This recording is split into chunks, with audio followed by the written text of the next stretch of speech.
ವಿರಾಜಪೇಟೆಯ ಸರಕಾರಿ ಪ್ರಥಮ ದರ್ಜೆ ಕಾಲೇಜಿನಲ್ಲಿ ನಡೆದ ಕಾಲೇಜು ವಾರ್ಷಿಕೋತ್ಸವ ಸಮಾರಂಭದಲ್ಲಿ ಕೊಡಗು ವಿಶ್ವವಿದ್ಯಾನಿಲಯದ ಕುಲಪತಿ ಪ್ರೊಫೆಸರ್ ಅಶೋಕ ಸಂಗಪ್ಪ ಆಲೂರ ಅವರು ಕಾರ್ಯಕ್ರಮ ಉದ್ಘಾಟಿಸಿ ಮಾತನಾಡಿದರು.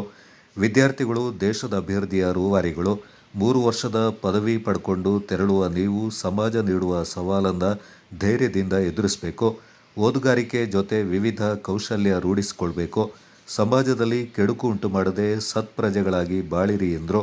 ಭಾಗಮಂಡಲ ಕಾವೇರಿ ಪದವಿ ಪೂರ್ವ ಕಾಲೇಜಿನ ನಿವೃತ್ತ ಪ್ರಾಂಶುಪಾಲರಾದ ಕೆ.ಜೆ. ದಿವಾಕರ ಕುಂದಲ್ಪಾಡಿಯವರು ವಿದ್ಯಾರ್ಥಿಗಳು ಉನ್ನತ ಶಿಕ್ಷಣವನ್ನು ಪಡ್ಕೊಂಡು ಬಳಿಕ ಉದ್ಯೋಗ ಪಡೆಯುವಂತಾಗಬೇಕು. ಸ್ಪರ್ಧಾತ್ಮಕ ಪರೀಕ್ಷೆಗೆ ಸಿದ್ಧರಾಗಬೇಕು. ಪೋಷಕರನ್ನ ಗೌರವಯುತವಾಗಿ ನೋಡಿಕೊಳ್ಳುವಂತಾಗಬೇಕೆಂದು ಹಿತವಚನ ಹೇಳಿದರು. ಅಧ್ಯಕ್ಷತೆ ವಹಿಸಿದ್ದ ಕಾಲೇಜಿನ ಪ್ರಾಂಶುಪಾಲರಾದ ಪ್ರೊಫೆಸರ್ ಸರಸ್ವತಿ ಡಿ.ಕೆ. ಅವರು ಮಾತನಾಡಿ, ವಿದ್ಯಾರ್ಥಿಗಳು ಜೀವನ ಮೌಲ್ಯಗಳಾದ ನಿಷ್ಠೆ, ಪ್ರಾಮಾಣಿಕತೆಯನ್ನು ರೂಢಿಸಿಕೊಳ್ಳುವಂತಾಗಬೇಕು. ಸಮಾಜದಲ್ಲಿ ಉತ್ತಮ ಮನುಷ್ಯರಾಗಿ ಧೈರ್ಯದಿಂದ ಬದುಕನ್ನು ಎದುರಿಸುವಂತಾಗಬೇಕೆಂದು ಸಲಹೆ ಮಾಡಿದರು.